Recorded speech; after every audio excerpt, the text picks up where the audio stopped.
بسم الله والحمد لله والصلاة والسلام على رسول الله. أيها الإخوة الكرام، السلام عليكم ورحمة الله وبركاته. وقد درس 48 من دروس الفقه المالكي، وهو الجزء الثاني من موضوع أحكام الصيام. ادعو بعض المسائل التي شرحناها المرة اللي فاتت، الجزء الأول باختصار. نناد أولا نفكد تعريف الصيام، نناد الإمساك أو الكف عن المفطرات من طلوع الفجر إلى غاية غروب الشمس. نناد الحكم التكليفي شرحناه،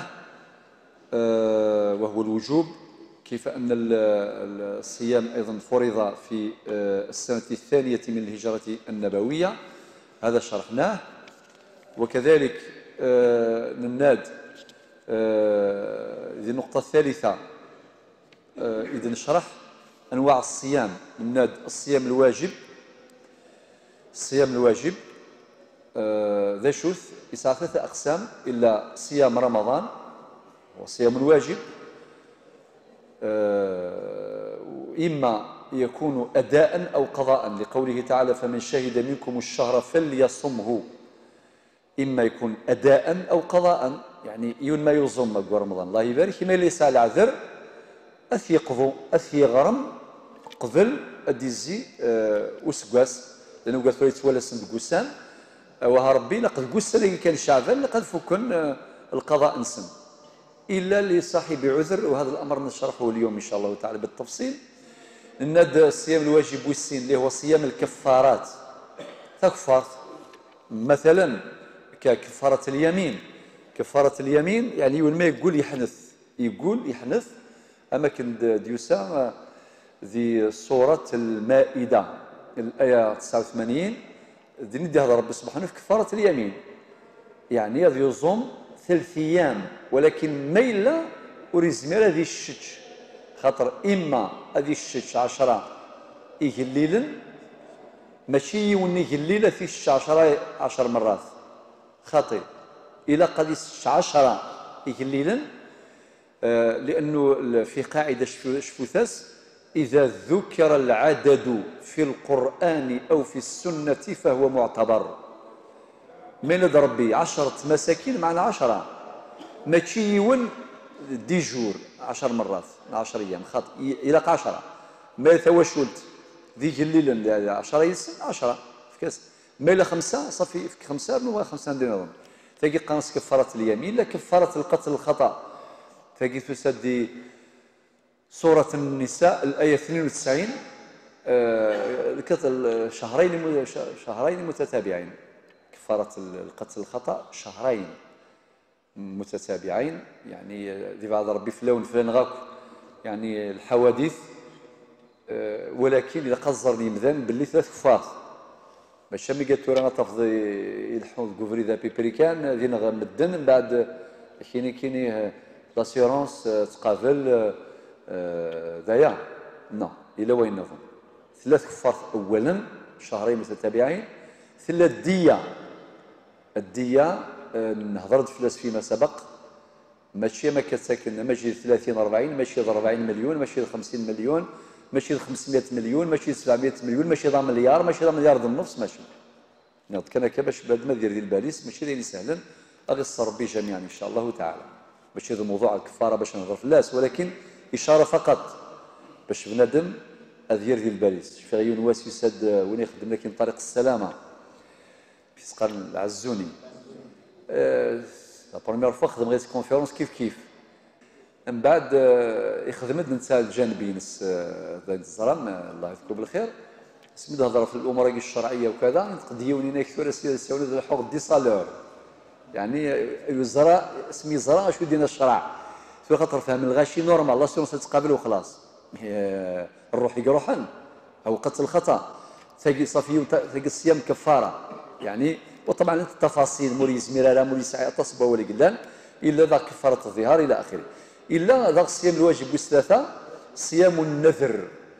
النذر صيام اوجبه الشخص على نفسه نذرا، معناه ربي سبحانه يقول يوفوا بنذورهم معناتها ما يولي في كان النذر كما في سورة الحج الآية 29 ما ينذر سيني يا ربي لو كان ندفك الشفاء الفلاني أظو زمر الزمر 20 يوم الزمر ولكن يوم دا يتمثل بعد من قد يتفادى هذه النذور واللي هي نتاع ربي سبحانه ذعوث بلا مثل نضص لي زونجاجمون ميغاراي خاطر في كوال العبد الوقت ني بالك هذا يخدم الالتزام ومور يزمير راه نعم ديو زاميون 5 سنين سون زاري 5 سنين يسوفري يعتسب مليح خاطر ينذر سوى العيوذة ثور يوزامرا اي غربت مديح احتماليس واش نروح الزلوغ لو كان يتخنض كان ربي ادفك الشفان وكذا وكذا الزلوغ ازقر اي غرم بعد ثقار بالك يا زلس يزمر يزلون بعد دي في ما في مشكله يجري مسدي الطيق ولي سرقي يلها الشرع صافي ولكن يوم ما ينذر الا با وكما نهضر الصيام الواجب الف با نهضر في الصيام المندوب غدا عاود هكا المغاوله باش ون هذا المكتي الصيام المندوب واقي يعني ايام رغب الشرع فيها نهضر في شهر محرم مندوب الحكم التكليفي هو حكم الندب وليس الوجوب نهضر في شهر شعبان وانا يوزم تقول السنه يعني شعبان اي الميزمر صيام يوم تاسوعة وكذا غير مندوب لحديث النبي عليه الصلاه والسلام ذكرناه صيام يوم عاشوراء نهضر في العشر الاوائل من شهر ذي الحجه العشر ايام اللي مزوره بقول ذي الحجه اثنت ورد من نغاد مره اخرى الى الاشهر القمريه الهجريه كذلك صيام الاشهر الحرم لان شحال 6 اشهر حرم 4 ناد صيام يوم عرفه يكفر السنه الماضيه والباقيه يوم ما يوزم يونس ذا سنه عرفات ولكن يوجد يلان ذا وقاد يلان ذي الحج خطير وقاد نصوصهم لا ذينا وقاد لا ذي الحج لا ذي عرفات كذلك صيام 6 ايام من شوال سيقاد قد يسن بعد شهر رمضان يعني في شهر شوال كذلك صيام 3 ايام من كل شهر 3 ايام من كل قول كذلك 19 صيام يومي الاثنين والخميس احد او يعني ينغيون السيسن ولا كذلك صيام داوود وليوفق ربي سبحانه افضل الصيام يعني صيام داوود يونس يوزاميث اسوايض يفطر ذيكس وهكذا وطبعا وقي يسعى يفاضر النظام اي نهضر في المكروه صيام افراد يوم الجمعه بالصيام افراد يوم السبت وقي بالنسبه اليه يجوز عادي يسد الخميس الجمعان اي كاين عيوذات الجمعان والسبت لا يهم لماذا لانه يطف النيفو لسيدنا داود عليه السلام وبعدين صيام المحرم نهضر في جيم صيام يومي العيدين يعني يومي العيد اما عيد الفطر عيد الاضحى يوم الفطر ويوم الاضحى وكذلك لا يجوز صيام محرم كذلك صيام ايام التشريق نهضرت في اللاس وبعدين صيام الحائض والنفساء تمطث لنا الحائض او نفسه وكذلك صيام من يخاف على نفسه الهلاك يعني ربي ناد القرآن ولا تقتلوا أنفسكم إن الله كان بكم رحيما وإذا قيم في كاد إشارة ند باللي وقاذي هلكان كذا سنعود اليوم إن شاء الله لبين هذا الأمر العبد يزمير على أذيش والسلام وذي يخدم الفدية وربي يتقبل دال نهضرت في الصيام المكروه اللي هي صيام يوم الشك وهو يوم 30 من شهر شعبان نهضر يثيد كذلك إفراد يوم الجمعة بالصيام وكذلك إفراد يوم السبت هناك تفاصيل فقهية يعني أشرنا إلى بعضها في لقائنا السابق كذلك نذر صيام الدهر لماذا؟ مكروه لأنه هذا فيه مشقة والمشقة مطلوب تفاديها كما هو في أحكام الشريعة صيام أيام من 6 أيام من شوال ولكن تكون موصولة بيوم العيد بيوم الفطر يعني السجيل ذي العيد مشطوح أزكى الذي يبدو خاطي الغشي اولا الى المغافره الا صافو سند غشاك غفرا اسندفكض هايني كتبن ابري كيني الشيني سن كاون كوزاما ماشي كيني الشرعيه ربي ما في السيفيزم ذو السن لغم غافره هذا الوسن سيدي الساوي لا يعني زعما كان كان لكن اتباعه 600 شوال. لذلك خاصه المالكيه يتشددون في هذا الامر كثيرا، بل حتى اللي يصومهم كل عام كاين لا هذا طرد الفرناش إلها زيك نشفى صيام الصابرين تيمغارين كان يتزومن اكو شو تيمغار صابرين بيوالت الحمد لله ثوال الغشي سوزومن يوشولين سوزومن عموما ذين الهان، ولكن دا بدا يتسرر الفرض ماشي الواجب لانه يبقى على حكمه الاصلي وهو الندب. ثورة مثلا مباشرة نروح إلى النقطة الخامسة مع الدرس رقم 48 مع الجزء الثاني من أحكام الصيام. نروح مباشرة نتحدث عن شروط الصيام. شروط الصيام الآن كما وعدناكم ندخل في أمور فقهية مفصلة. شروط الصيام الشرط مزوالو البلوغ. الشرط الأول البلوغ والعقل أثنسدوك لك لحديث النبي صلى الله عليه وسلم، حديث علي بن أبي طالب قال النبي صلى الله عليه وسلم رفع القلم عن ثلاثة. ربي سبحانه يرفض القلم عن ثلاثة بمعنى تنسحى سبارة تنسحى سبارة ربي سبحانه مازال يتسزل في لسن القلام وكذاكي وتنسحى سبارة ربي سبحانه عز وجل. لا، حديث علي بن أبي طالب قال النبي صلى الله عليه وسلم رفع القلم عن ثلاثة أمزوروا عن النائم حتى يستيقظ وين يتصن ألمد يخي خاطر مادام نائم رفع عنه القلم، وعن المجنون حتى يعقل. الجنون خاطر الجنون أنواع، كان جنون مطبق كان جنون متقطع تفضيونيه لكن بعد يحلى طوارئ عوارض الأهلية. عوارض الأهلية قد تزول، هي عبارة عن أسباب وقد تزول مثل العته مثل السفه مثل الجنون شفى الكفس ربي. لذلك المجنون رفع عنه القلم حتى يعقل فهو لا يصوم، بل ماشي غير الصيام كل العبادات كل التكاليف ترفع عنه. لماذا؟ لغياب العقل. والقاعدة الفقهية تقرر العقل مناط التكليف. العقل مناط التكليف. وعن الصبي حتى يحتلم أقول ذا مشطوح ألا ما يبلغ سن البلوغ، والعقل ذكرناه في متن هذا الحديث. إذن الشرط مزوارو هو البلوغ والعقل. الشرط الثاني الإسلام. الإسلام صفي ما ماشي نسلم ماشي المعنى يتحاسب الإسلام ككل، وإذا تقرر الحساب على الكل فقد تقرر الحساب على الجزء. خاطر زعما كي ولا مشى لو كان يسلمن نتحاسبي ويا الكفار. الكفار ساعه شغل وايض ساعه شغل وايض خاطر تحاسب في الإسلام ككل. ربي إن الدين عند الله الإسلام، ولكن ما لم يسلم فهو مسؤول إذن أمام الله سبحانه وتعالى إذا بلغوا الإسلام. ربي قال وما كنا معذبين حتى نبعث رسولا. شوف عدل الله ربي يتحسب ليون ما يرث بيض الإسلام في بيض الإسلام. لذلك وجب على المسلمين تبليغ الإسلام. وجب على المسلمين تبليغ الإسلام.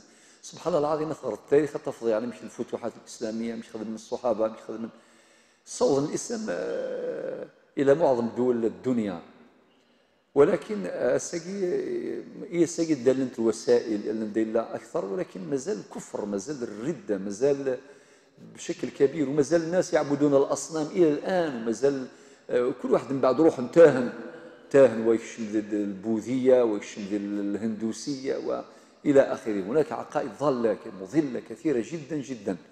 المهم إذن الشرط الثاني هو الإسلام، خاطر بعدما يسلم الإنسان تجري عليه أحكام الإسلام، جريان الأحكام الفقهية على المسلم.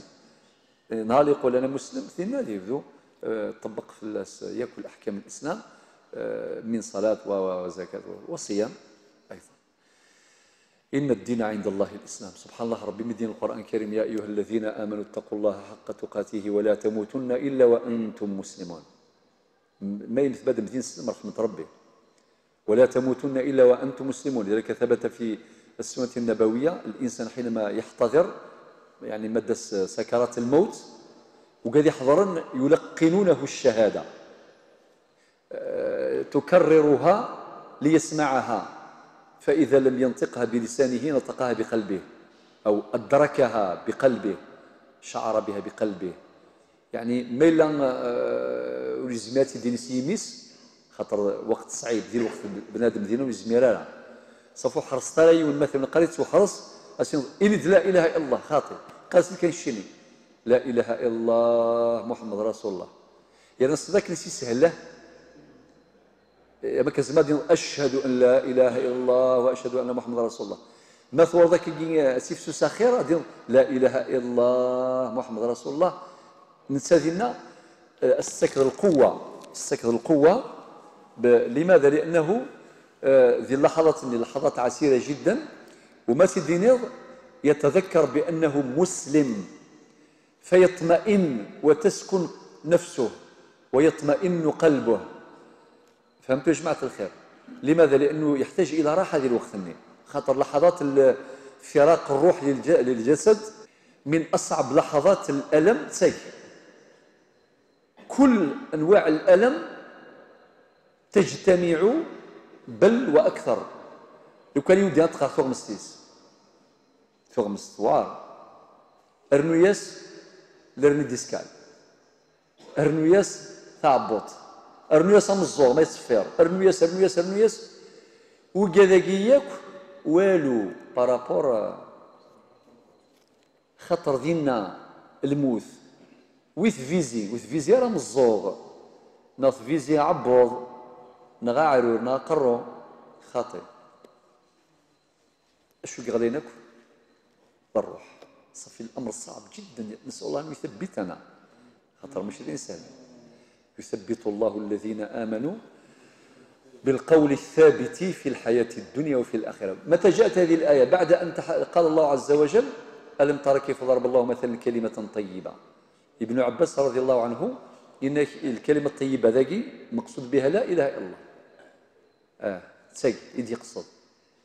ولكن علماء التفسير لا حرج فالاستدلال بالآية في معرض الحديث عن الكلام الطيب أمر جائز. بل لا إله إلا الله محمد رسول الله هي أصل كل طيب. أم التجرة تجد الجذرة التجرة بعد ساعة يفور كون كل كلمة طيبة تدخل في هذا الباب. ألم ترى كيف ضرب الله مثلا كلمة طيبة هذه الآية 24 المذيبض الآية 26 يثبت الله الذين آمنوا بالقول الثابت في الحياة الدنيا وفي الآخرة.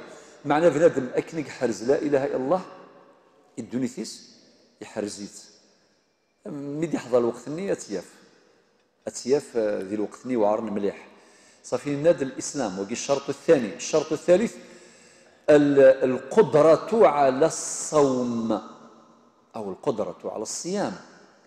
ميليون بالغ عاقل مسلم تكساس تزمر وريزمير لا خلاص فقع بعد نظر في الاسم بالتفصيل. مثلا الانسان العاجز ما يقدرش يظن يهلك. الشيخ الكبير كيف بالنسبه للمرضع والحامل سنعود الى هذه الامور بعد حين ان شاء الله. وربنا لا يكلف الله نفسا الا وسعها. الشرط الرابع الاقامه بمعنى الصيام لا يجب على المسافر. ورب سبحانه يسر علينا وما جعل عليكم في الدين من حرج يريد الله بكم اليسر ولا يريد بكم العسر. لذلك السفر عذر مبيح للإفطار ما لا يون ذا مسافر. لذلك الشرط الرابع هو شرط الإقامة أذيل مقيم. السفر هو العلة وليس المشقة. العلة اللي هو السفر لماذا يعتبر علة؟ لأنه قابل للقياس. أما المشقة فلا لأنها تختلف من شخص إلى آخر. لو كان المشقة شنو يونيه مالا أمشي تركب في لافيون تشهر رمضان نورمال يجوز تشهر رمضان ما تبغيض الأمر على الخيار سي فافور رخصة ما ثبت الله يبارك ما تبغيض راه وزن عادي.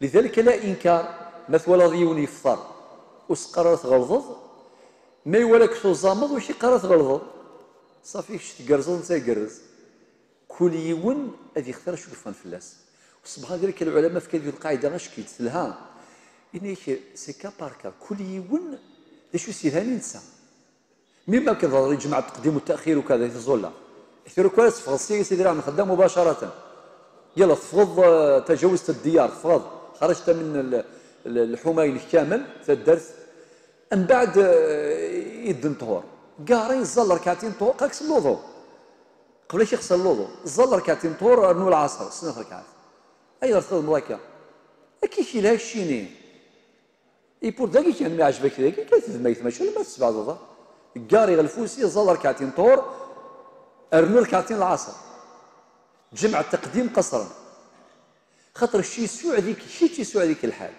ثم زوار ثقاك الوضوء في السنة تفيض مكان ذا ثقاري في الثلاثة زريض كي تخرجون للشغال تبغيض تزلط باش تصير تهنى سوا من بالك يو النظام ماشي مشيتش وريساي الوضوء يلا يسعى رونديفو إلا قال يوض في الزوج مثلا هو كي قال يروح ويتزلى شو قال لها إلا قول ويتزلى أي خير أي غير باش يلحق الشغليس مفهوم وفي السنة ويتسالميز ديال الحرج مما لو كان هذه يمث قبل هذه الزال ربما يعرفوا باسكو ثان دي لا زون منين الشرع سيتادير ديال الرخصه ينس يبغى يخدم جمع التاخير هو حر حاله بحاله مين مثلا تلقى رمضان فتكفى تفضيون يسوع في الحال باش هذه يوزن يوفي مانيس وبلا ما يجري ميز ديال الحرج فبالتالي في عين ربي نورمال ما تفضيون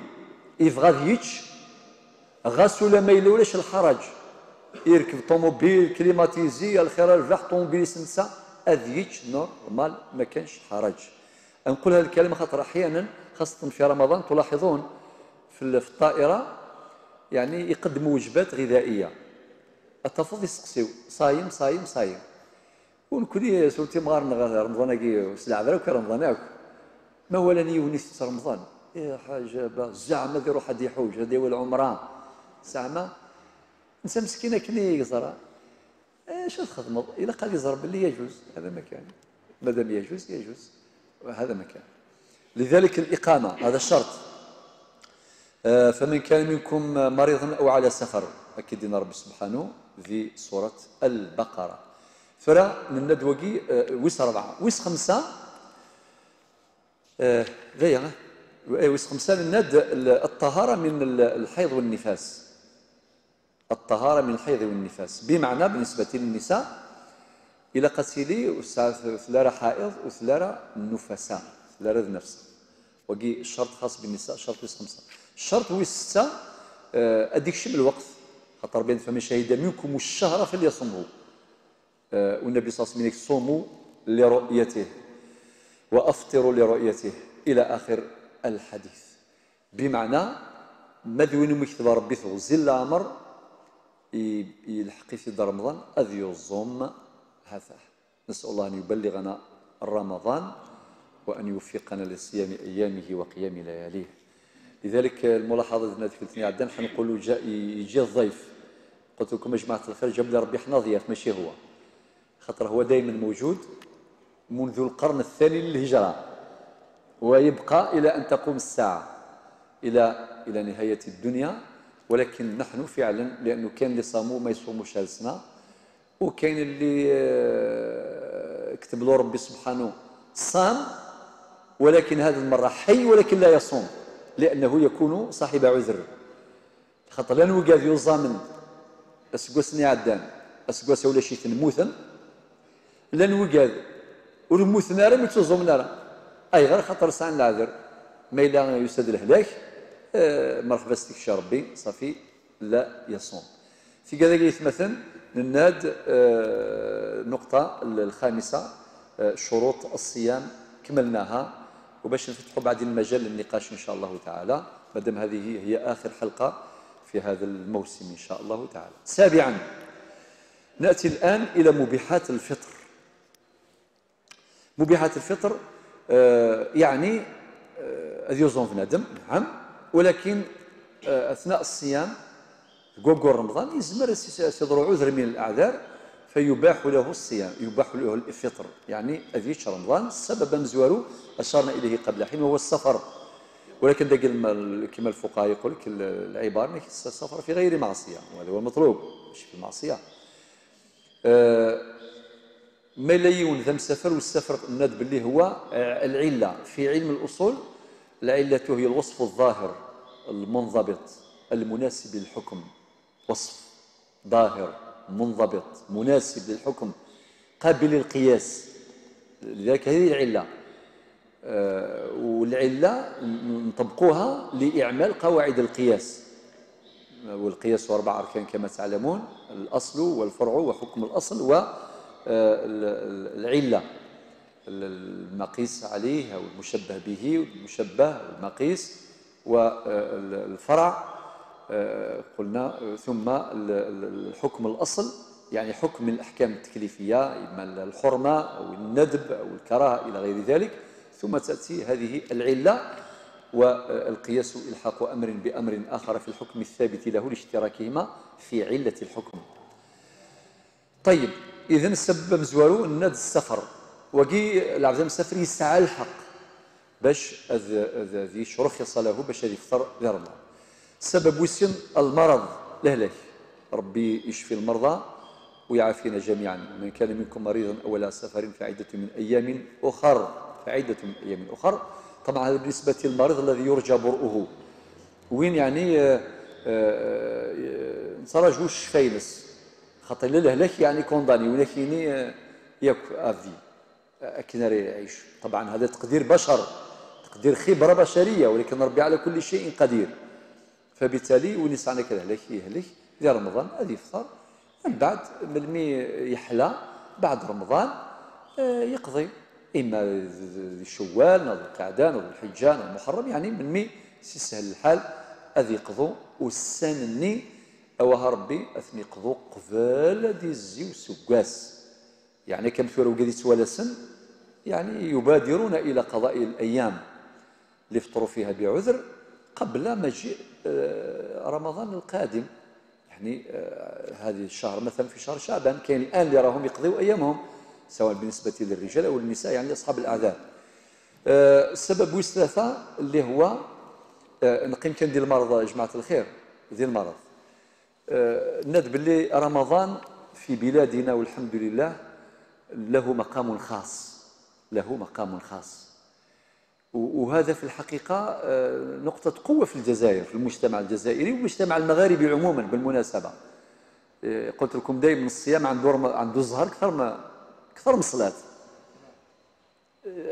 تلقى الناس ما تصليش، ولكن رمضان حال، ونحمدوا ربي ونشكروه خاطر وقتاش نعرفوا هذا الأمر. واحد كي يخرج للخارج يشوف في البلدان الأخرى ما تحسش كاع بلي راك في رمضان، ولكن الشعب الجزائري عموما مجتمع مسلم بنسبة أكثر من 99%، يعني وقد صنفت الجزائر ضمن الدول المغلقة على هذه العقائد الضالة المضلة. ولكن فلنحذر، ماناش نقولوا هكذا معناها لا، لازم الحذر، لازم الدعوة، ولازم يكون الحضور جميعا قويا باش نحافظوا على هذا المكسب. علاش نقول هذا الكلام؟ باش نعرفوا باللي حنا في المجتمع أجدادنا عطوا هذا الأمر. يا أخي على بالكم واحد كي يصوم النهار الأول واش يديروا له؟ سفلة وقرموذ يرنس في كذا ذي ثملالين، وبالك ذاك يجيون بلا شك ثلم سفلة وقرموذ، ماشي فهمتي كنت. هذا الرمزية، إذا كان طفل يصوم ولا طفلة تطلعوا فوق السقف ينسى قرموذ، دلالة على العلو، معناه طلع شانك يا وزيد تماركيلو هنا سجلوا باللي هناك حدث في حياته صام. على بالك هذه سوسيولوجيا وسيكولوجيا درت له بصمه وتيت سياره خاطر سيني صافي مادامي مولاني ورفدني غير السقف سفلى وقرموذ صافي خدمة حاجة يلهان. أنا عميت خدمت حاجة يلهان اللي هي احنا قلنا قبل حين شرط البلوغ والعقل ذكرنا في البلوغ، ولكن كاين أحاديث تحث على الصيام الصغار باش يتدرب ماشي ما بالوجوب. وإذا صام أجر كي يصوم مالغري اللي ما صومش في البلوغ وريب بضارة يسعى الأجر. لذلك تسكيمك ونسكيك إن شاء الله نظامك قبل الوقت، وهذا يصوم يوم الواس وهذا يصوم 3 أيام وهذا يصوم نصف اليوم نصف اليوم من بعد هذه شاكين يساغ نصف الأجر. فغادي هذه التربية الاجتماعية عامل مهم أليس كذلك؟ لأن القرآن اللي موجود في جميع الدول موجود عندنا. فمن شهد منكم الشهر فليصمه، ماشي غير في الجزائر هذه الآية موجودة في العالم. ولكن لماذا هذا التقدير الخاص برمضان؟ لوجود بصمة تربوية. رسالة وصلت؟ البصمة التربوية شكون دارها؟ دارتها العائلة. واحد في الجزائر عاصمة قال لك وليدي ما عنديش القرمود طلعته فوق الفريجيدير. المهم طلع فوق السيارة. ها؟ ولاد ولادي نطلعهم فوق السيارة. الله يبارك ما شاء الله باش ما كاينش سقف. المهم يطلع وزيد شوية ثملالين شوية شيكولا إلى آخره حتى الشيكولات مليحة. يلا إذن شفتوا هذه البصمة أنا أكدت عليها. لماذا؟ لأنها مهمة. هذا اللي خلى رمضان عنده الحرمة في بلادنا. خاطر اللي ما فهمش هذا الكلام يقدر يقول لك حبس. في حديث ابن عمر الصيام راه ليه يأتي في المرتبة الرابعة. بني الإسلام على 5. رمضان دياس من بعد لا إله إلا الله محمد رسول الله، من بعد ظليت من بعد العشور الزكاة دياس رمضان صافي كيني نورمال. لا خاطر واحد اللي كان فهم هكذا صحيح هذا هو حديث النبي صلى الله عليه وسلم. ولكن حنايا كاين اللي ما يصوم وما يصليش صافي واش نديروا؟ يا اما نقولوا يا اللي راه يصوم وما يصليش غير بصيامه. يعني هذه الفتوى مشات سيتادير هذاك عنده مع ربي لا اله الا الله محمد رسول الله، عنده الصيام عنده 2 حبال، وحنا باشترطنا نقولوا اقطع خير ان شاء الله. او كيف تخلي صلاه وتصوم غير بطل. الكلام هذا موجود ولا مش موجود؟ للاسف هذا ليس من الفقه في شيء، ليس من الفقه في شيء. لماذا؟ ذكرنا هذا العامل التربوي باش يبقى نصب اعيننا فهو معتبر، وفي الوقت نفسه نوريو عرض كتافنا وين باش نبلغه الدعوه ونحبب اليه الصلاه فيصلي. كاين عنده 2+1 ماشي 2+-1 هذا هو مفهوم. في حكايه طرق ولكن هذا الكلام نرويه للاعتبار. قال لك مره كان قطاع طرق راحوا يقطعوا هذوك الحجاج اللي يروحوا على بكري يمشوا في الطريق يزماس نافريد، وبعدين كي حبسوهم نحوا لهم كاع الماكله نتاعهم والزاد نتاعهم وكذا وربطوهم. بداو ياكلوا هذوك قطاع الطرق السراق هذوك بداو ياكلوا الماكله نتاع الحجاج هذوك. وبعدين واحد من السراق هذاك ما حبش ياكل، قالوا له روح تاكل. قال لهم انا صائم نافله. قالوا له كيفاه؟ راك السرقه وتقطع طريق وزيد تصوم. قال لهم واش حبيتوا نقطعوا كاع الخيوط مع ربي؟ فهمتوا الرساله؟ في معنى ماناش نقول له من يحتاج قطاع الطرق ولا لا حاشا، ولكن الشاهد هو هذا. اذا لقينا واحد عنده 2 خيوط مع ربي نزيدوا له خيط ثالث باش يزيدوا يشكوا في هذه. وكاين ذا اللي ربي يوفقنا ويوفقنا جميعا كاين اللي يبدا صوت في رمضان الله يبارك، وكاين اللي يخليها بعد رمضان ان شاء الله ربي يثبتهم. بالنسبه لمن كان صائما على مدار سنوات 30 40 50 سنه وبعدين مرض الحرج عنه مرفوع. على بالك ربيت الكبده على الصيام كي يقول له الشيخ افطر انت صاحب عذر، ولا يقول له الطبيب المعالج الطبيب يقول له لازم تفطر. طبعا الطبيب اللي راه يصوم الطبيب معنا اللي يعطيه قيمه للصيام، ماشي هذوك اللي ربي يهدينا. ولكن في الجزائر عموما الحمد لله، عموما الحمد لله. ولكن كان اللي في بلاد الغربه لا، بمجرد ما ديرت شهر رمضان، وان كانت ترى معظم الدراسات الان تؤكد بلي الصيام ذو الدواء ذو الشفاء الى اخر ما تعلمون. ولكن هذه اشاره لابد ان تذكر. الانسان يربى ثسا في رمضان، مارستيني غاسيني الشيخ نغنس هذه يمانيس غادي يفطر هذه تسرو شحال استفكر كان فتوى هذه كوماسي تسرو اكيني شحال قلت صوم غاس قلت شهر رمضان إناس مادام تسعيض العذر أمكشيني أمينا يوزا من كيف كيف افذوث صدق فلسني قارن والسلام عليكم. هذا ما كان عادي. إذا سلب الله ما وهب أسقط ما أوجب. نشفوا على القاعدة إذا سلب الله ما وهب أسقط ما أوجب. معناها تزمر ضربي سيدي تسكن ما يكسر بتزمر ثيون زين يرفض فلاس إكساس التكليفاكي ان رمضان مادام ولس يزمير على وربنا لا يكلف الله نفسا الا ما اتاها، لا يكلف الله نفسا الا وسعها. كان النية يخدم النية، يعني ما الأعمال بالنيات نسي يخدم النية وذي يفذو أذي يفذو وذي أكل ديوي الحال. نفتح قوس مهم جدا نوجهه للنساء نتاوعنا كامل. النساء نتاوعنا عندهم أعذار ولكن ما نفيقوش كاع باللي فطروا. هكذا ماشي هكذا. شفتوا رمضان كيفاش عنده قيمة. إذا نقول هؤلاء اطمئنوا، ما تقلقوا، ما تحزنوا، ما والو، قدر لك ربي الصمت واش كتب ربي. إذا كان واحد مرض خفوا عليه يفطر عادي ويشرب الدواء نتاعو نورمال.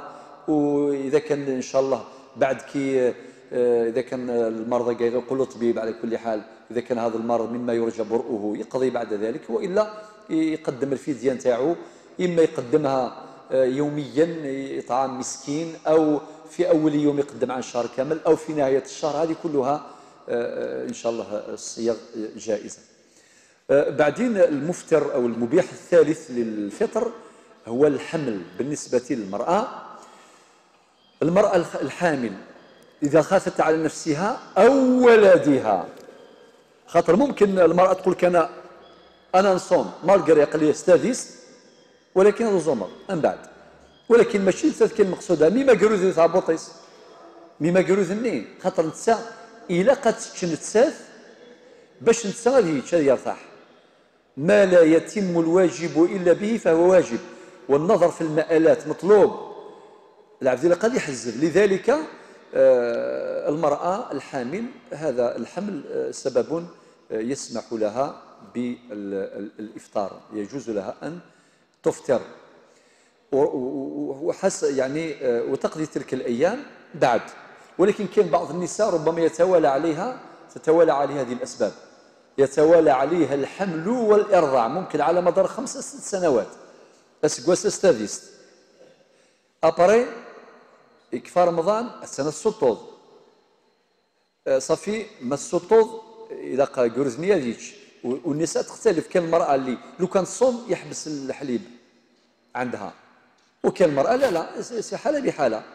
فإذا كانت من هذا النوع لا يجوز لها. والمرضعة والوالدات يرضعن أولادهن حولين كاملين لمن أراد أن يتم الرضاعة. شوف تيسير الشريعة، رعاية حقوق الطفولة. الطفل هو في بطن يماه، الشرع عطى انفاجر، عطى رخصة ليماه باش تفطر. شفت الشريعة كيف ترافق هذا الإنسان من بطن أمه بل إلى بطن الأرض، إلى بطن الأرض. الشريعة حاضرة التمييز. يلا أم بعد إيميلا الطض أجي الطض خاطر موش استفكا ببرون زرامي الوقت كيما يدفعكني يسمى التعليمات في وزارة الصحة تسد منظمة الصحة العالمية. أولا توصية عالمية إلى اقتلاوين السطظنت الراون سنت المينيموم 6 شهور غورسنت في الديزم سكمز غورسنا مفهوم. الحمل الرضاعة السبب ويس 4 ثم نثيد النثيد مستقلا. السبب ويس 5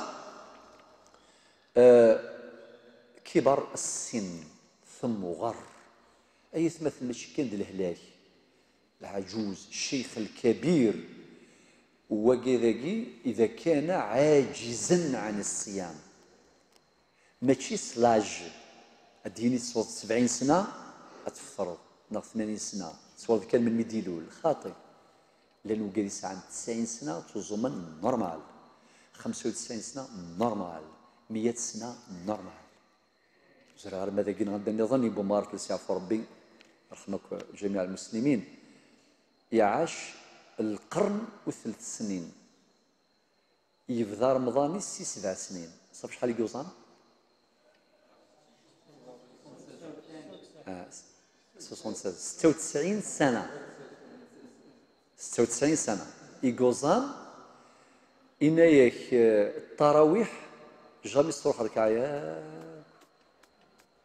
إنايك سوى ذي الثورة الوقت القرة أكيد من بعدين وكان ملازما للصف الأول وأذكر مرة أخذ الدرس الجامعة أننا نيد باللي هناك ظاهرة للتراويح هذاك الشيخ كان موجود هكذا تقريبا الله يرحمه أنا على بالي باللي يصلي في الصف الأول صلاة التراويح سنوات بعدين الإمام الله يذكره بالخير قال له ولدي عندنا واحد الظاهرة حنا كي نقول الله أكبر تلقى واحد لافيتاس يجيو من لهيه أصحاب الكروس هذوك اللي يجون قاعد يتكاو الحيط بالنسبة إذا أدرك الركوع فقد أدرك ركعة صافي هناك ظاهرة مقلقة جدا خاطر كان درس في رمضان وبعدين تحدثت على ذلك ناس شحال في عمره كيف كاد ناس وين نصلي التراويح هناك هنا وصلاه التهجد هناك منذ سنوات أكثر من 40 سنة ما خلاهاش إلى آخره بس ولكن بلغني أنه بعض الناس يجريوا هذاك النهار الحمد لله ربي ستر ما كانش اللي يجرى يعني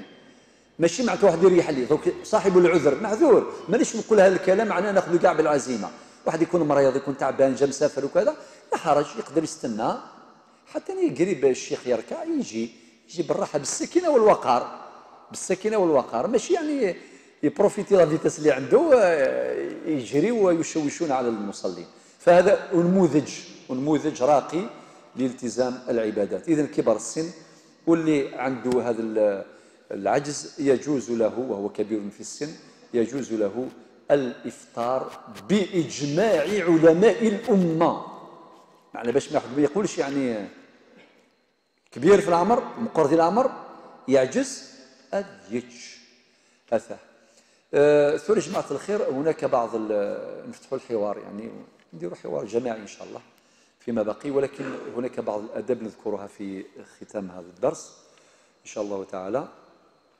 هذه الآداب آداب متنوعة بعضها متعلقة بتحقيق المقاصد ذكرنا في الدرس السابق مقاصد الصيام قلنا هناك مقاصد متنوعة بعدما قلنا أنه نعبد الله بما شرع دون بحث عن العلة أو المقصد لا ولكن لا حرج أن نجتهد في البحث عن هذه المقاصد لأنها تقوي وتطمئن النفس أكثر وتحفز على العبادة أكثر المقاصد التربوية ذكرناها ولكن السؤال مطروح ممكن الإنسان يلتزم هذه المسائل الفقهية يلتزمها عادي ولكن والآداب من هذه الآداب يا جماعة الخير هذا نزوير كان ذكوين يعني السلوك الإنسان هو خطر هو ثمرة العبادة من ثمراتها السلوك الحسن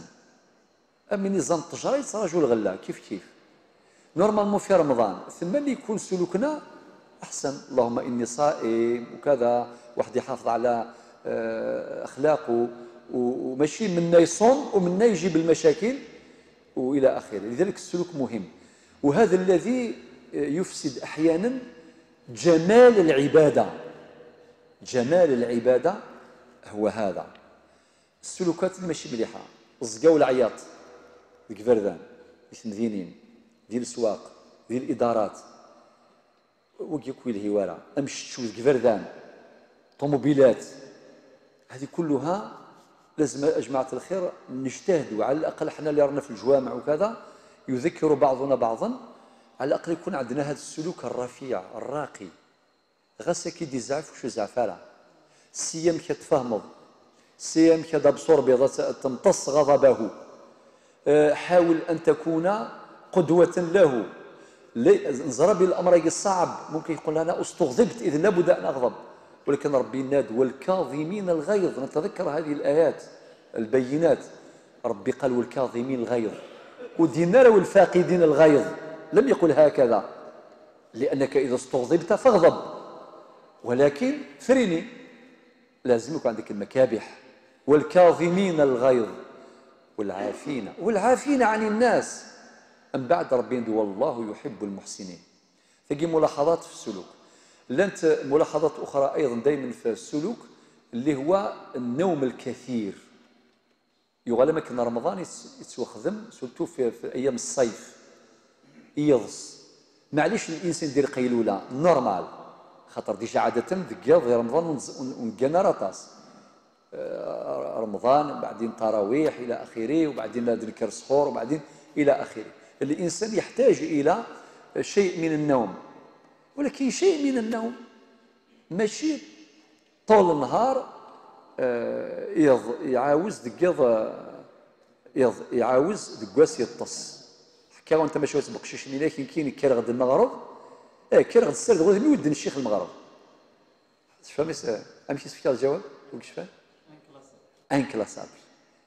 لكن كاين صحرا كان تصاد علمي اسكام يطس يكردي السرد وزميس يدن الشيخ المغرب. إنك كثير غاسك سعيدة غنغامك إنك يوزامر واحد 5 دقائق دايا ناسك يخدم يروي عشيني وتوزام دار توزامر تبقى النية يرنا تخدم السحور. عشيني توزامر شو توزامر 5 دقائق لا ناس ولدي السيكاكي ان كلاسابل فتوى بان كلاسابل مفهوم. فغادي باللي طبعا صيامه صحيح ولكن الأجر ناقص. لماذا؟ لأنه لذلك لابد من البرنامج. إلا نشعر إلا نعيش الصيام أن الله نفوذ نعيو إلا تيجي تسكن للشهر يا رمضان صافي النوم ذا في كل المساجد. جماعة الخير بالك تضريون كاين اللي المساجد تلقاهم ماشي لهي هنا سيتادير يجي واحد يصلي وكذا في المساجد اللي نتاع طريق يعني قريبه من الطريق تلقاهم ما يخيروش لي بالمكان. انا اخويا صافي نقش لي وتفضل الزلال استفناك مفهوم.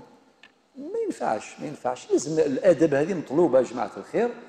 الاداب هذه مطلوبه ودني غير كثير مالي ولا كيف الله غالب ولا شان هذا مسافر في الطص عادي هذه طفا كل حال الصغار في راسها خمر بغير الجامعه زالت الصوت تقيلوا نورمال.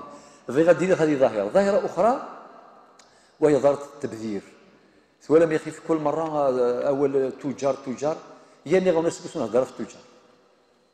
عمر بن الخطاب قارن غلايث السلعه ان يرخصوها بالترك. اي غير شي كان غلايث وتيس غلاين يمكن ماشي العامل الا التاجر عامل العامل الثاني ذوكني سيتادير غادي نيغ ماشي ذا المعنى يس رمضان مسنويه عادي واحد يكون موضوعي واقعي اتبدل شويه المائده غادي شويه بين الماكله يعني يلهن عادي ذيلي قرزن. الانسان صايم يحب ياكل حاجه مليحه يحب نورمال ولكن بلا تبذير بلا اسراف. وحاجه اخرى لازم نلتزموها ايضا هذاك الزائد الله يبارك له باش نبذروه وربي يقول ولا تبذر تبذيرا. والخبز اللي طرامه وكذا والتبذير جاب لي ربي وهذا امر محزن ولكن اقوله في كل مره ودون ملل. جاب لي ربي ما كاينش اللي يبذر كما المسلمين في رمضان. اذا ما غلط استغفر الله. يعني نقول حكم عام مشكله حقيقيه لا ادري ما هو الحل. لا ادري ما هو الحل. لماذا؟ اذا كان اخويا رانا صايمين كما رانا يا خويا ناكلوا كي ناكلوا نجمعوا هذاك الفتات هذاك الامور الياغورت مش عارف هذاك البيض وكذا نرميهم في مكانها واحد. علاش نكلفوا هذيك الشركات وهذوك الناس اصحاب التنظيف المساكن يتعبوا واحد التعب لا حول ولا قوه الا بالله. وزيد ونفكروا في هذوك اليتامى وهذوك الفقراء اللي جايعين دوك موجودين في كل مكان. او هنا في الجزائر نخص نسعى قليلا نسعى المشردين اللي جايين من سوريا، اللي جايين من افريقيا وكذا. اذا الدعوه غادي تصر ربي كان دايا كان غادي صافي. يا جماعه الخير الانسان يلتزم هذا الاقتصاد، يقتصد ولا يبذر. وبعدين ذو الولف حتى من الاسر نتاعنا ما نسولف دائما 5 بلا دو ريزيستونس غادي خمسه. لو كان ينقصيون المشكله في ناس كاع 4 ينقصيون معليش بعد ما اللي يبين لها معليش، ولكن ولا قال سويا وكذاكي مغفال يجري غير 3 مرات. هناك اذا حبيت نقول بالنسبه للتجار نسال الله ان يوفقهم باش يعني ما يستثمروش هذه الفرصه لاغلاء الاسعار وغلاء الاسعار، لا. وكذلك بالنسبه لنا ايضا لابد ان نلتزم هذه الاداب. البارح شرحنا في موطأ الامام مالك، اشرنا الى ما الحديث ذكره الامام مالك في موطئه، وكيف انه الانسان يمسك عن الافطار عن الماكله قدر كما في حديث انس 50 ايه، 50 ايه يعني تقريبا حوالي 15 دقيقه او اقل بقليل او اكثر بقليل. هذا لا مارجني ما إلا يوني يمرني ديكار يسال الاذان الاول ديكار ليش عادي، ولكن الى حرمه رمضان لقسم فيك القيمه. ما إلا ذي الانتهاك حرمه رمضان بهذه الطريقه او باجتهاد ولكن بغير مسوغ، لأن الاجتهاد لابد أن يكون من أهله في محله. أما هكذا لفكرة باطلة تتداول أحيانا عند شبابنا نقول فلنتق الله، رمضان يسعى الحرمة إن شاء الله. هاي مثلا وقت درس سانجارو في هذا الموسم، هذا هو الدرس الأخير في هذا الموسم. إن شاء الله نلقاكم مستقبلا إن شاء الله تعالى لإكمال واستكمال إن شاء الله دروس الفقه المالكي. نسأل الله أن يبلغنا رمضان وأن يوفقنا لصيام أيامه وقيام لياليه، وأن يشفي مرضانا ومرضى المسلمين، وأن يرحم موتانا وموتى المسلمين. آمين والحمد لله رب العالمين.